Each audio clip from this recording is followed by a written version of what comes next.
Good afternoon, dear colleagues. Today, on the eve of the plenary session of the Eastern Economic Forum, where strategic tasks for the development of the region will be discussed, I propose to thoroughly examine the state of affairs in one of the key industries, namely the energy complex of the Far East. We see that the Far East, thanks, by the way, to our collective efforts, for which I want to thank all of you. This is truly the result of our joint teamwork. Such development at the pace we are currently observing would certainly not have happened on its own.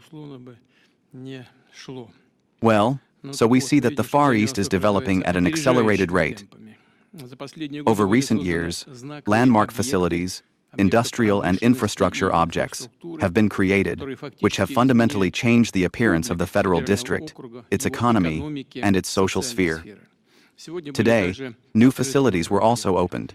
Among them are the Multimodal Logistics Center, ARTEM, the terminal of Khabarovsk International Airport, the first building of the Innovative Scientific and Technological Center, and others. I emphasize that the accelerated development of the Far East is undoubtedly our national priority.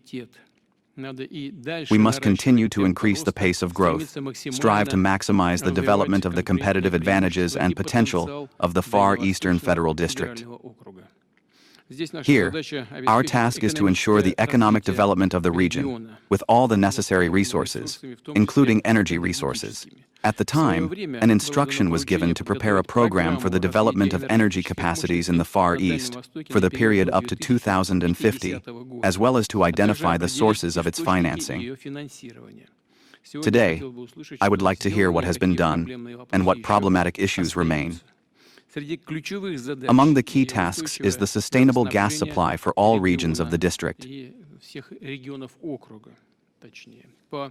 According to the estimates of the Ministry of Energy, in the coming years, a multiple increase in demand for natural gas is forecasted in the Far East. Already now, signs of its shortage in the region are visible. Ensuring the supply for new enterprises is sometimes difficult. Meanwhile, these issues must be addressed on a priority basis, and with consideration not only of the growth in domestic gas demand, but also of the increase in our export obligations.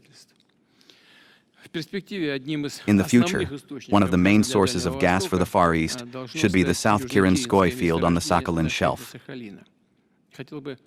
I would like to hear today about the current situation with its launch. What else I would like to note? The construction of gas transportation infrastructure in the Far East is objectively a costly project. At the same time, the region has substantial coal reserves. We recalled this today at the first event. In this regard, I consider it expedient to assess the possibilities of expanding coal-based generation in the Far East, of course, where it is economically justified and appropriate. And, naturally, with the use of modern technologies and strict adherence to environmental standards. According to various estimates, the region's coal reserves are sufficient for hundreds of years, up to 900 years. Such substantial reserves suggest that it is worth considering how to utilize them. Next, regarding the development of the electric power industry in the Far East. Over the past 10 years, electricity consumption here has increased by 28%. I note that the average across Russia is 14%, that is, half as much. This is a good integral indicator of what is happening in real life. So far, there are no signs of an acute shortage of generating capacities, but the fixed assets of companies are wearing out. In addition, electricity supplies to consumers come from different energy systems, including technologically isolated ones. It is obvious that it is necessary to more actively build electric power capacities in the district and upgrade existing stations. The stages and timelines of such work need to be clearly coordinated. It is also important to actively develop the hydropower sector of the Far East as an efficient and environmentally friendly source of energy.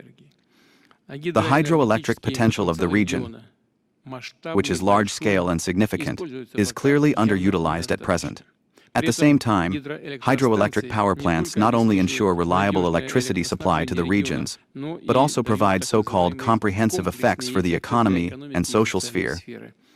from water supply to territories to flood prevention, which is extremely relevant for the Far East, as we know. It is necessary to work out projects for the construction of large hydroelectric facilities and provide for the sources of their financing. I emphasize, such work is necessary, among other things, to preserve and develop professional competencies and the School of Hydropower Engineering, for which our country has always been renowned. I will add that in the Far East, such a traditionally strong direction as nuclear energy is being actively developed. The construction of the Primorskaya and Khabarovskaya nuclear power plants is planned.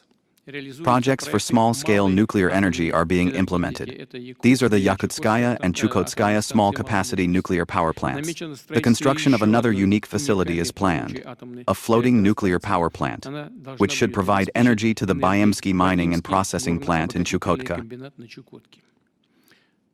I repeat, nuclear power plant projects are fully entitled to be considered part of the so-called green energy sector, as they have virtually no carbon footprint. We must, of course, continue to develop this promising direction. I expect to hear your opinions and considerations on this matter today as well. In conclusion, I note that the situation in the electric grid complex requires special attention. Due to the increase in energy consumption, the load on the grids is growing. And it is obvious that delaying their modernization is unacceptable. We cannot wait until everything reaches a difficult state, to put it mildly, and then have to address complex issues to the Ministry of Finance about the situation becoming critical and requiring immediate action. Let us do everything in a planned manner. Today, we will also discuss this topic in detail. Let us proceed to the discussion of the announced topics.